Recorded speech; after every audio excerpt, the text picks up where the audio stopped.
In the previous video, I showed you how two forms, the Vesica Piscis and the torus, could be extrapolated from the patterns formed. I will now show you some more extrapolations, and hopefully it should become clearer to you just how special sacred geometry can be. As before, I am going to be using the two-dimensional pattern to demonstrate to you various things, as it is far easier to comprehend than a fully three-dimensional pattern. You must realise, however, that the actual pattern is fully three-dimensional, and this should become apparent to you shortly when I discuss the Platonic solids. After the tube torus and Vesica Piscis, the next thing that can be demonstrated is known as the tree of life, derived from the seed of life pattern. It is most commonly recognised as a mystical concept within Kabbalah, and is a motif in various world theologies and philosophies.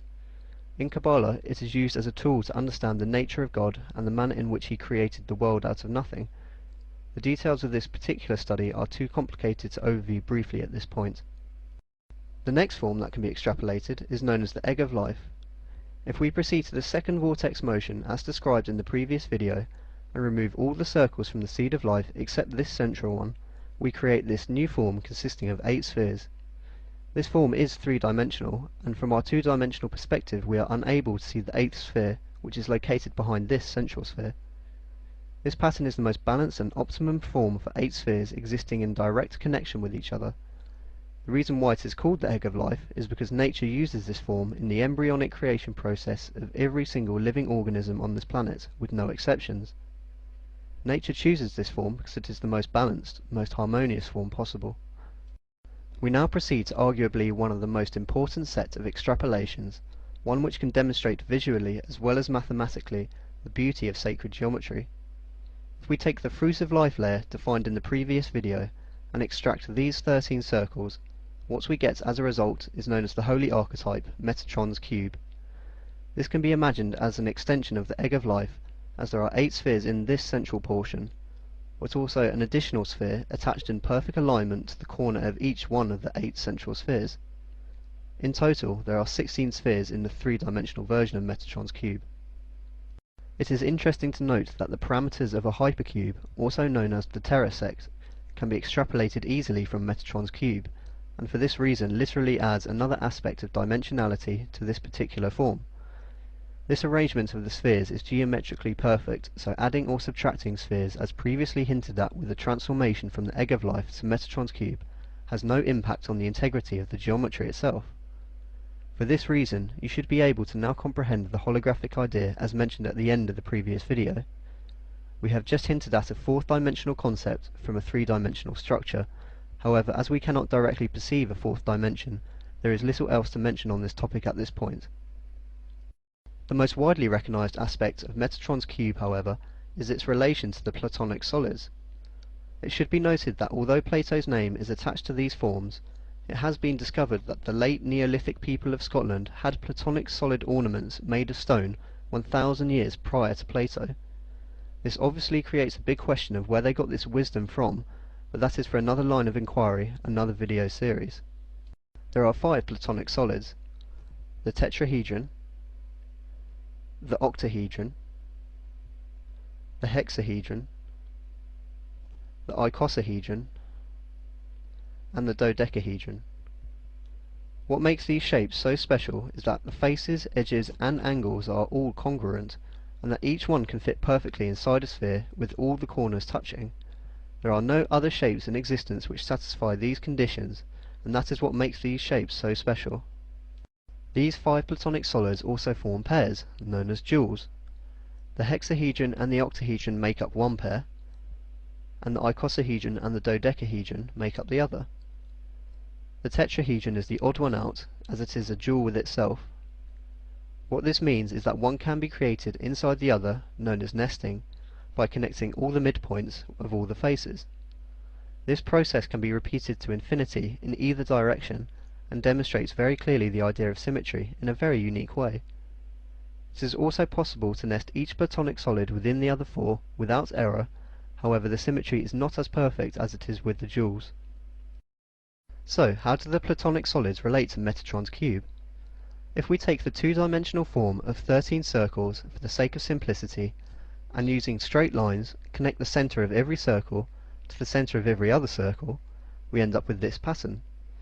What this has created is the parameters for the two-dimensional flattened versions of the Platonic solids, with the exception of the dodecahedron. The dodecahedron is special in that it requires one to rotate the three-dimensional version of Metatron's cube by a ratio of phi in order to reveal the missing lines. However, one can add the additional lines on the two-dimensional version by dividing these sides by the golden ratio and adding in the extra lines accordingly. It is perhaps for this reason that Plato and Pythagoras shielded others from the dodecahedron, as this particular aspect of wisdom is quite unique, and maybe they felt it would reveal too much if taught. Each Platonic solid is also associated with an element, although these connections I consider to be subjective at this point. The ether, for example, is known to be a formless, omnipresent, immaterial substance, and thus being associated with a geometric shape doesn't quite work. It has been postulated that the dodecahedron is actually associated with the heavens, or cosmos, and interestingly, cosmologists in France and the US suggested that the universe may actually be in the shape of a dodecahedron, based upon their study of the cosmic microwave background radiation. There are some extra shapes which can be extrapolated from the 5 Platonic solids. These are known as the Archimedean solids, of which there are 13 in total. 7 of these can be obtained by truncating one of the Platonic solids. Truncating essentially means cutting off the corners of an existing shape to reveal a new face for the previously existing vertex. 2 of the Archimedean solids can be attained by the opposite process, expanding the Platonic solid. The final 2 are created by snubbing a Platonic solid, which is done by moving the faces outward whilst twisting. These shapes and the processes just described require more explanation, but I do not have enough time in this video to do so. I have saved this final extrapolation for last because it will lead on to the next chapter in this video series. It is known as the divine proportion, or the golden ratio, and like the mathematical value of pi is an irrational number, this means the exact value can never be fully determined, as the creation of this number results in an infinite series of non-repetitive digits. The most simple way to demonstrate the golden ratio is to use the Vesica Piscis layer of nature's first pattern, although there are many other opportunities to demonstrate it, such as with the Platonic solids. I will now show you the process of calculating the golden ratio from the beginning. We start with a single length with the value of 1, and using this as the radius, we trace a circle. The diameter of the circle obviously has a value of 2. The next step is to simply create another circle of identical size with its central points located anywhere on the circle defined previously. This creates the Vesica Piscis shape as explained in the previous video. If we add in some guidelines, the rest of this calculation should be very easy to comprehend. We can now construct a simple right-angled triangle using the values of 1 and 2, 1 for the height and 2 for the width. The hypotenuse length can be calculated using trigonometry. Using this length, which has a value of 0.5, we rotate it around this point to trace another circle. Where this circle intersects the hypotenuse, we have the final parameter for the golden ratio, which is this newly created length along the hypotenuse. We have now successfully demonstrated this geometric relationship, known as the golden ratio, and have an approximate number of 1.618 as its value. This can also be used to construct what is known as the golden spiral, and is most commonly recognized in the Nautilus shell. The golden spiral can be approximated using a series of numbers known as the Fibonacci series. This relationship is an aspect I will be mentioning in the next video, where I will show you sacred geometry in the biological world and how nature utilizes these forms and principles to give rise to the symphony of life we see all around us.